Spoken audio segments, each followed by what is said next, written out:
ಆತ್ಮೀಯ ರೈತ ಮಿತ್ರರೇ ನಮಸ್ಕಾರ. ಇವತ್ತು ನಾವು ಇನ್ನೊಂದು ವಿಡಿಯೋ ಮಾಡುವ ಉದ್ದೇಶ ಏನಪ್ಪ ಅಂದ್ರೆ, ಮೊನ್ನೆ ಒಂದು ವಿಡಿಯೋದೊಳಗೆ ರೈತರು ಭಾಳ ಬ್ಯುಸಿ ಇರ್ತಾರೋ ಮತ್ತು ಬ್ಯುಸಿ ಇದ್ರೂ ಅವ್ರು ಭಾಳ ಖಾಲಿನೂ ಇರ್ತಾರೋ ಅನ್ನೋ ವಿಷಯ ಬಗ್ಗೆ ಅದರೊಳಗೆ ಕೆಲವೊಂದು ವಿಷಯ ಚರ್ಚೆ ಮಾಡಿದ್ನಿ. ಅದರ ಮುಂದುವರಿದ ಭಾಗ ಅದರಲ್ಲಿ ಕೆಲವೊಂದು ವಿಷಯಗಳನ್ನು ಹೇಳಿದ್ದಿಲ್ಲ. ಅದು ಭಾಳ ಲಾಂಗ್ 44 ನಿಮಿಷದ ವಿಡಿಯೋ ಆಗಿತ್ತು. ಅದರ ಮುಂದುವರಿದ ಭಾಗನ ಇದರೊಳಗೆ ನಾವು ಸ್ವಲ್ಪ ತಮ್ಮ ಜೊತೆ ಹಂಚ್ಕೋತನು. ಈ ನನ್ನ ವಿಡಿಯೋಗಳನ್ನು ಸ್ವಲ್ಪ ಸಮಾಧಾನದಿಂದ ತಾವೆಲ್ಲರೂ ಕೇಳಬೇಕು. ಯಾಕಪ್ಪ ಅಂದ್ರೆ ಈ ವಿಡಿಯೋದೊಳಗೆ ತಾವು ನಮ್ಮ ಭೂಮಿಗೆ ಅಥವಾ ನಮ್ಮ ಗಿಡಕ್ಕೆ ಬೇಕಾದ ಔಷಧಿಗಳನ್ನು ನಾವೇ ತಯಾರು ಮಾಡ್ಕೋಬೇಕು ಅನ್ನೋ ವಿಷಯದ ಬಗ್ಗೆ ಸ್ವಲ್ಪ ಇದರ ಬಗ್ಗೆ ಹೇಳ್ತಾನು. ಅದರೊಳಗೆ ಲಾಸ್ಟಕ್ಕೆ ಒಂದು ಕತೆ ಹೇಳಿದ್ದೆ. ನಮ್ಮ ತೋಟದಲ್ಲಿರುವ ಗಿಡಗಳು, ಮರಗಳು, ಅವುಗಳಿಗೂ ಜೀವ ಅದ ಮತ್ತು ಅವುಗಳು ನಾವು ಮಾತನಾಡಿದ್ದನ್ನು ಕೇಳಿಸ್ಕೋತಾವು. ಅವುಗಳು ಸ್ಪರ್ಶದ ಸಂವಹನ ಸ್ಪರ್ಶ ಮಾಡಿದ್ರೆ ಅದಕ್ಕೂ ನಾವು ಯಾರು ಸ್ಪರ್ಶ ಮಾಡಿದಾರ ಅನ್ನೋದು ತಿಳಿದೈತಿ ಅನ್ನೋ ವಿಷಯವನ್ನು ಇದರೊಳಗೆ ಮುಂದುವರೆದು ಹೇಳ್ತಾನೆ. ಅದೇ ಕಥೆಯನ್ನು ಲಾಸ್ಟ್ ಹೇಳಿದ ಕಥೆಯನ್ನು ಸ್ವಲ್ಪ ತೊಗೊಂಡು ಮತ್ತೆ ಹೇಳ್ತಾನೆ. ಅಂದ್ರೆ ಈಗ ನಾವು ಮೊದಲ ಗಿಡಗಳಿಗೆ ನಾವು ಹೇಳಿದ್ದನ್ನು ಕೇಳಿಸ್ಕೊಳ್ತೈತಿ, ಅದಕ್ಕೂ ಒಂದು ಜೀವ ಐತಿ ಅನ್ನೋದನ್ನು ಅವಾಗ ಅದರೊಳಗೆ ಹೇಳಿದ್ದೆ. ಅದು ಯಾವ ಪ್ರಕಾರಪ್ಪ ಅಂದ್ರೆ, ನಾವು ಈಗ ನಮಗೆ ಯಾವುದಾದ್ರೂ ಕಟ್ಟಿಗೆ ಬೇಕಾದ್ರೆ, ಒಣ ಕಟ್ಟಿಗೆ ಬೇಕಾದ್ರೆ ಅಥವಾ ನಮ್ಮ ಮನೆಗಳಿಗೆ ಕಟ್ಟಿಗೆ ಬೇಕಾದ್ರೆ ನಾವು ಡೈರೆಕ್ಟ್ ಹೋಗಿ ಗಿಡವನ್ನು ಕಡಿತೇವೆ. ಅದೇ ಗಿಡವನ್ನು ಮೊದಲು ಅಂದರೆ ನಮ್ಮ ಪೂರ್ವಜರು ಆದಿಮಾನವರು ಅಂತ ಅದ್ರಾಗ ಹೇಳಿದ್ನೆ. ಅಂದರೆ ಆದಿಮಾನವರಿಗಿಂತಲೂ ನಮ್ಮ ಈ ಪೂರ್ವಜರು ಅಂತ ಹೇಳೋಣ. ಪೂರ್ವಜರು ಮೊದಲು ಗಿಡವನ್ನು ಕಡಿಬೇಕಾದ್ರೆ, ಯಾವುದಾದ್ರೂ ಒಂದು ಗಿಡ ಕಡಿಬೇಕಾದ್ರೆ ಅದನ್ನು ಸೆಲೆಕ್ಟ್ ಮಾಡ್ತಿದ್ರು. ಈ ಗಿಡ ನಾವು ಕಡ್ಕೊಂಡ್ರೆ ನಮ್ಗೆ ಅದು ಉಪಯೋಗ ಆಗ್ತೈತೆ ಅಂತ. ಅದನ್ನು ಏನು ಮಾಡ್ತಿದ್ರು, ಅಲ್ಲಿ ಅರಣ್ಯದೊಳಗೆ ಹೋಗಿ ಅಥವಾ ತಮಗೆ ಬೇಕಾದ ಜಾಗದಲ್ಲಿ ಹೋಗಿ ಆ ಗಿಡವನ್ನು ಸೆಲೆಕ್ಟ್ ಮಾಡಿ ಅಲ್ಲಿ ಒಂದು 8 ಜನ ಕೂಡಿಕೊಂಡು ಹೋಗ್ತಿದ್ರು. ಹೋಗಿ ಆ ಗಿಡಗಳಿಗೆ ತಮ್ಮ ಮನಸೋ ಇಚ್ಛೆ ಬೈಗಳನ್ನು ಬೈತಿದ್ರು, ಮೊದಲಿನ ಒಂದು ಸಂಸ್ಕೃತಿ ಪ್ರಕಾರ. ಆಮೇಲೆ ಅದಕ್ಕೆ ಕೆಟ್ಟ ಕೆಟ್ಟ ಶಬ್ದಗಳನ್ನು ಉಪಯೋಗ ಮಾಡ್ತಿದ್ರು. ಆಮೇಲೆ ಅದನ್ನು ಉಪಯೋಗ ಮಾಡಿ ಮತ್ತೆ ಮನೆಗೆ ಬರ್ತಿದ್ರು. ಮತ್ತೊಂದು ಗುಂಪು ಹೋಗಿ ಮತ್ತೆ ಅದೇ ಗಿಡಕ್ಕೆ ಆ ಸೇಮ್ ಬೈಗಳನ್ನು ಬೇಯ್ದು ಅದು ಬರ್ತಿದ್ರು. ಅದನ್ನು ಅದು ಯಾವ ಗಿಡಕ್ಕೆ ಬೇದಿರ್ತಾರಲ್ಲ ಅದರ ಬಾಜು ಗಿಡಗಳಿಗೆ ಆ ಗಿಡಗಳ ಒಂದು ಸಂವಹನ ಕ್ರಿಯೆ ಅಂದರೆ ಮಾತನಾಡುವ ಕ್ರಿಯೆಯನ್ನು ಒಂದಕ್ಕೊಂದು ಕೇಳ್ಕೊಂಡು, ನಿನಗೆ ಭಾಳಷ್ಟು ಬೇದರು, ನಿನಗೆ ಹಂಗೆ ಮಾಡಿದ್ರು ಹಿಂಗೆ ಮಾಡಿದ್ರು ಅಂಥೇಳಿ ಅದು ಗಿಡಗಳಿಗೆ ಆ ಗಿಡಗಳು ಮಾತನಾಡಲಿಕ್ಕೆ ಹಿಂಸಿಸಲಿಕ್ಕೆ ಪ್ರಾರಂಭ ಮಾಡಿದಾಗ ಆ ಗಿಡ ನನಗೊಂದು ಟೈಪ್ ಹಿಂಸೆ ಕೊಟ್ಟರು, ನನ್ನನ್ನು ಅಪಮಾನ ಮಾಡಿದ್ರು ಅಥವಾ ನನಗೆ ಭಾಳಷ್ಟು ಬೇದರು, ನಾ ಇದ್ದರೆ ಏನು ಮಾಡಬೇಕು ಅಂಥೇಳಿ ಅದು ತನ್ನಗೆ ತಾನು ತಿನ್ನುವ ಆಹಾರವನ್ನು ಬಂದ್ ಮಾಡ್ಕೊತ ಬಂದು ಮಾನಸಿಕವಾಗಿ ಕುಗ್ಗಿ ಅದು ಗಿಡ ತಾನೇ ಒಣಕೋತ ಬಂದು ಲಾಸ್ಟಕ್ಕೆ ಅದು ಗಿಡ ಒಣಗ್ತಿರ್ತೈತೆ. ಅದು ಒಣಗಿದ ಮ್ಯಾಗ ಅದನ್ನು ಹೋಗಿ ನಮ್ಮ ಪೂರ್ವಜರು ಕಡ್ಕೊಂಬಂದು ತಮಗೆ ಕಟ್ಟಿಗೆಯನ್ನು ಉಪಯೋಗ ಮಾಡ್ತಿದ್ರತ್ತೆ. ಅಂದ್ರೆ ಪೂರ್ವಜರಿಗೂ ಗಿಡಗಳಿಗೆ ಒಂದು ಶಕ್ತಿ ಇದೆ, ಅದಕ್ಕೊಂದು ಜೀವ ಇದೆ ಅಂತೇಳಿ ಅವಾಗ ಅವ್ರು ತಿಳ್ಕೊಂಡಿದ್ರು. ನಾವು ಜೀವ ಇದ್ದ ಗಿಡವನ್ನು ಡೈರೆಕ್ಟ್ ಕರೆದ್ರೆ ಅದಕ್ಕೆ ನೋವು ಆಗ್ತೈತೆ ಅಂತ ಈ ರೀತಿ ಮಾಡ್ತಿದ್ರು. ಅದಕ್ಕೆ ನೋವು ಕೊಟ್ಟು ಅದನ್ನು ಗಿಡವನ್ನು ಒಣಗಿಸಿ ಆಮೇಲೆ ಅದನ್ನು ನಾವು ಯೂಸ್ ಮಾಡ್ತಿದ್ರು ಪೂರ್ವಜರು. ಇದೊಂದು ಕತೆ ನಾನು ಕೇಳಿದ್ನಿ, ಅದನ್ನು ನಿಮಗೆ ಹೇಳತ್ತೀನಿ. ಅಂದ್ರೆ ಸಿಂಪಲ್ಲಾಗಿ ನಮಗೂ ಒಂದು ಜೀವ ಐತಿ, ಮನುಷ್ಯರಿಗೂ ಪ್ರಾಣಿಗಳಿಗೂ ಒಂದು ಜೀವ ಐತಿ. ಒಂದು ಯಾವುದಾದ್ರೂ ಪ್ರಾಣಿಯನ್ನು ನಾವು ಪದೇ ಪದೇ ಅದಕ್ಕೆ ಹಿಂಸೆ ಕೊಡ್ತು ಅಥವಾ ಮನೆ ಮುಂದೆ ಬಂದ್ರೆ ಬರೀ ಬಡಿತಾ ಇದ್ದೀವಿ, ಅದನ್ನು ಇಲ್ಲಿಂದ ಹೋಗತ್ತಂದಿದ್ರೆ ಯಾವುದೋ ಪ್ರಾಣಿಗೆ ಅದು ನಮ್ಮನ್ನು ನೋಡ್ರೆ ಗುರ್ತಾ ಹಿಡಿದ್ರೆ ನಾವು ಇವ್ನು ಕೆಟ್ಟ ಅನ್ನೋದಾನ ಅಥವಾ ಇವ್ನು ನಮ್ಗೆ ಈ ಟೈಪ್ ಮಾಡಿದಾನ ಅಂತ ನಮ್ಮ ಸಮೀಪ ಬರ್ತಿದ್ದೆ ಹೊರದು ಬಂದ್ ಮಾಡ್ತೈತೆ ಅದು. ಈಗ ಅದನ್ನು ನೋಡ್ತೀವಿ. ಅಥವಾ ನಮ್ಮ ಸುತ್ತಮುತ್ತಲಿನವರು ಅಥವಾ ನಮ್ಮ ರಿಲೇಷನ್ ಯಾರಿಗಾದರೂ, ನೀ ಯಾಕೆ ನಮ್ಮ ಮನೆಗೆ ಬಂದೀವಿ, ನಿನಗೆ ನನಗೆ ಏನು ಸಂಬಂಧ, ನೀ ಅಂಥವದಿ ಹಿಂಗದಿ ಸುಮಾರದಿ ಕೆಟ್ಟ ಮನುಷ್ಯ ಅದಿ ಹಂಗೆ ಹಿಂಗೆ ಬೇದ್ರೆ ನಾವು ಬೇಸ್ಕೊಂಡಂತ ನಾವು ಆ ವ್ಯಕ್ತಿಯ ಜೊತೆ ಸಂಪರ್ಕ ಬಂದ್ ಮಾಡ್ತೀವಿ ಅಥವಾ ಅವನ ಮನೆಗೆ ಹೋಗೋದನ್ನು ಬಂದ್ ಮಾಡಿಬಿಡ್ತೀವಿ. ಅಂತ ಕೆಲವೊಂದು ಜನ ಬೇಸ್ಕೊಂಡಂಥ ಜನ ಅವರು ಕೆಲವೊಂದು ಆತ್ಮಹತ್ಯೆಗೋ ಅಥವಾ ಇನ್ಯಾವುದಕ್ಕೋ ಶರಣಾಗಿಬಿಡ್ತಾರೆ ಮಾನಸಿಕವಾಗಿ ಕುಗ್ಗಿ. ಅದೇ ರೀತಿ ಗಿಡಗಳಿಗೂ ಇರ್ತಾವೆ. ಅದಕ್ಕಾಗಿ ನಾವು ಗಿಡಗಳ ಜೊತೆ ಮೇಲಿಂದ ಮೇಲೆ ಸಂಪರ್ಕದ ಜೊತೆ ಇರಬೇಕು. ಅದರ ಜೊತೆ ಉತ್ತಮ ರೀತಿಯಿಂದ ಮಾತನಾಡ್ಕೋತಾ ಇರಬೇಕು. ಆಮೇಲೆ ಆಗ ಸುತ್ತಮುತ್ತ ವಾತಾವರಣ ಪ್ರಾಣಿ ಪಕ್ಷಿಗಳು ಅವುಗಳ ವಾಸ ಆಗಿರಬೇಕು. ಅದೊಂದು ಕ್ಲೈಮೇಟ್ ಚಲೋ ಕ್ರಿಯೇಟ್ ಆಗಿರಬೇಕು. ಅಂದಾಗ ನಮ್ಗೆ ನಮ್ಮ ಬೆಳೆಗಳು ಕೆಲವೊಂದು ರೋಗಮುಕ್ತ, ಕೆಲವೊಂದು ಒಳ್ಳೆಯ ಇಳುವರಿ ಕೊಡ್ಕೊತ ಬರ್ತಾವೆ. ಅಂದರೆ ಫಾರೆಸ್ಟ್ದೊಳಗೆ ಹಿಂಗೆ ಒಂದಕ್ಕೊಂದು ಸಂಬಂಧ ಟೈಪ್ ಎಲ್ಲ ಗಿಡ ಮರಗಳು ಇರ್ತಾವೆ. ಅದರಲ್ಲಿ ನಾವು ನಮ್ಮ ಸುತ್ತಮುತ್ತಲು ಒಂದೇ ಕ್ರಾಪ್ ಮಾಡುವರಕ್ಕೆ ನಾವು ಆದರೆ ಸುತ್ತಮುತ್ತಲು ಒಡ್ಡಿಗೆ ಅಥವಾ ಸುತ್ತಮುತ್ತ ಬಾರ್ಡ್ರಿಗೆ ಕೆಲವೊಂದು ಬೇರೆ ಬೇರೆ ಹಣ್ಣಿನ ಗಿಡಗಳು, ಪ್ರಾಣಿ ಪಕ್ಷಿಗೆ ಬೇಕಾದಂಥ ಗಿಡಗಳು, ಜೇನುಗೂಡುಗಳು ಹಾಕಿಕೊಳ್ಳೋಕೆಲ್ಲ ಬೇಕಾದಂಥ ಗಿಡಗಳನ್ನ ನಾವು ಬೆಳ್ಕೊತಾ ಇರಬೇಕು. ಇದು ನಾವು ನ್ಯಾಚುರಲ್ ಆಗಿ ನಾವು ನಮ್ಮ ಬೆಳೆಗಳನ್ನು ಕಾಪಾಡ್ಕೊಳ್ಳೋಕೆ ನಮಗೆ ಇದೊಂದು ಸೋರ್ಸ್. ಇದಾದ ಮ್ಯಾಗ ನಾವು ನೇರವಾಗಿ ನಮ್ಮ ಇನ್ನು ಔಷಧಿಗಳಿಗೆ ಬರ್ತೀವಿ. ಅಂದ್ರೆ ಗಿಡಗಳಿಗೆ ಒಂದು ಶಕ್ತಿ ಐತೆ ಅಂತೇಳಿ ಇದನ್ನು ನಮ್ಮ ಪೂರ್ವಜರು ಏನು ಮಾಡ್ತಿದ್ರು, ವೃಕ್ಷ ಆಯುರ್ವೇದದೊಳಗೆ ಒಂದು ಬರ್ತದೆ ಅಗ್ನಿ. ಇದನ್ನು ವೃಕ್ಷ ಆಯುರ್ವೇದದೊಳಗೆ ಯಜ್ಞ ಬರ್ತದೆ.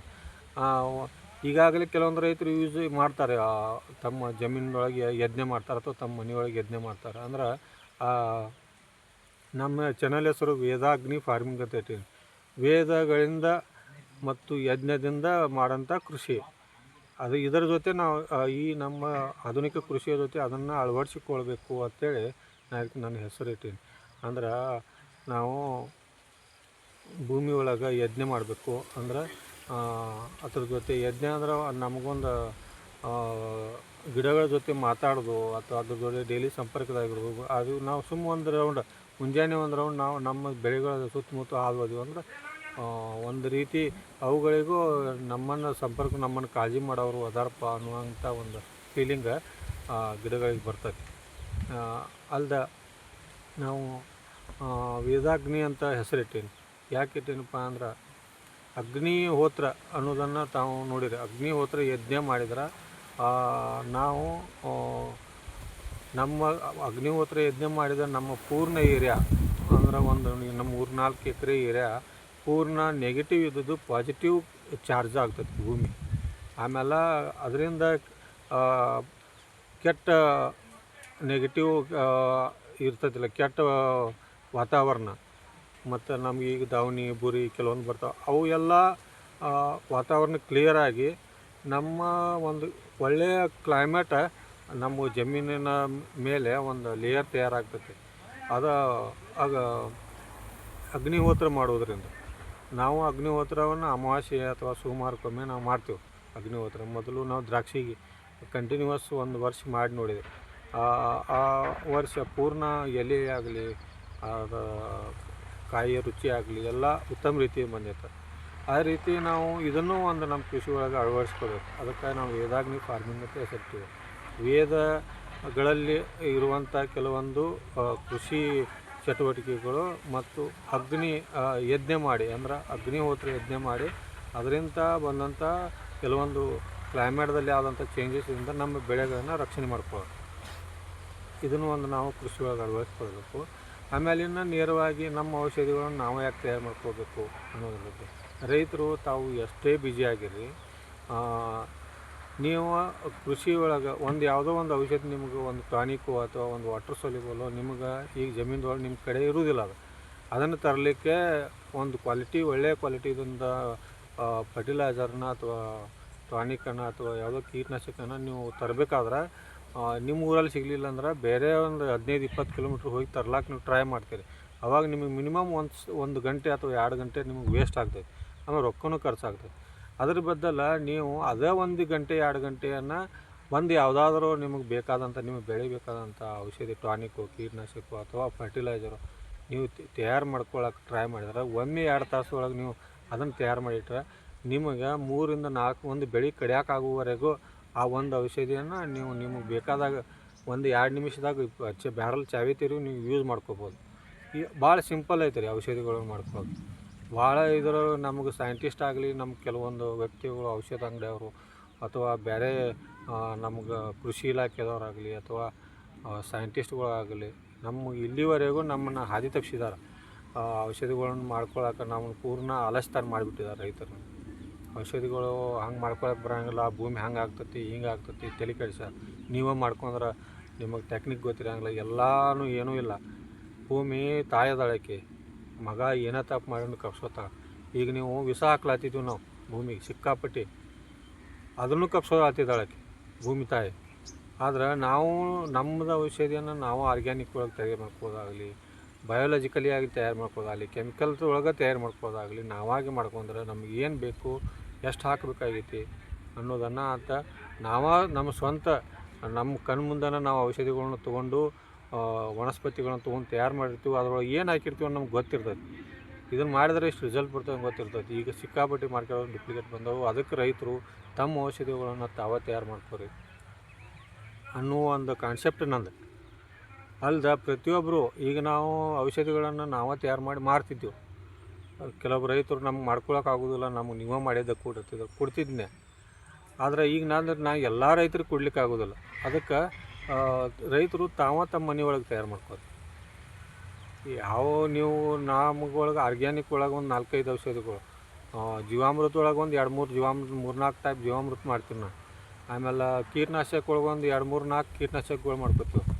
ಎಲ್ಲ ರಿಸಲ್ಟ್ ಇದ್ದು ಸೈಂಟಿಫಿಕಲಿ ಹೇಳತ್ತೀನಿ ನಿಮಗೆ. ಆಮೇಲೆ ಫಂಗಿಸೈಡ್ ಒಳಗೂ ನೀವು ಟ್ರೈಕೋಡರ್ಮ, ಮೆಟ್ರೈಸಮು, ಇವೆಲ್ಲ ಗುರಿ ದವನಿ ಮ್ಯಾಗ ಬ್ಯಾಸಿಲಸ್ ಇವೆಲ್ಲ ಮಾಡ್ಕೋತೀರಿ.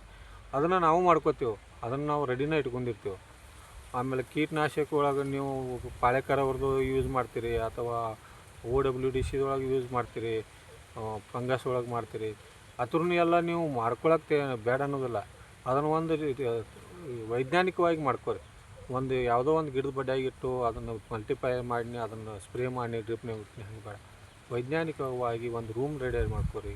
ಈಗ ನಾನು ಇಷ್ಟು ವರ್ಷ ಆತು ಆ ಗಿಡದ ಕೆಳಗೆ ಒಂದು 4 ಬೇರಲ್ಲ, ಈ ಗಿಡದ ಕೆಳಗೆ ಒಂದು 4 ಬೇರಲ್ಲ, ಡ್ರಿಪ್ ಎಲ್ಲಿ ಬಿಡ್ತೀವಿ, ಮೋಟ್ರ್ ಎಲ್ಲಿ ಐತೆ ಅಲ್ಲಿ ಒಂದು 4 ಬೇರಲ್ಲ ಅಂತ ಎಲ್ಲಿ ಸ್ಪ್ರೇ ಮಾಡ್ತಿರ್ತೀವಿ, ಮನೆ ಒಳಗೆ ಸ್ಪ್ರೇ ಮಾಡೋದು ಒಂದು ಸ್ವಲ್ಪ ನಮ್ಮ ಕಣ್ಣು ಮುಂದೆ ಇಲ್ಲ ಮನೆ ಹಿಂತಿಕ್ಕೆ ಮಾಡ್ಕೊಂಡಿರ್ತೀವಿ ಒಂದು 4 ಬೇರಲ್ಲ. ಹಿಂಗೆ ಒಂದು 15ರಿಂದ 10-15 ಬ್ಯಾರಲ್ಗಳನ್ನ ಔಷಧಿಗಳನ್ನ ಬೇರೆ ಬೇರೆ ಜಾಗದಾಗ ಮಾಡ್ಕೊಳತ್ತೀನಿ.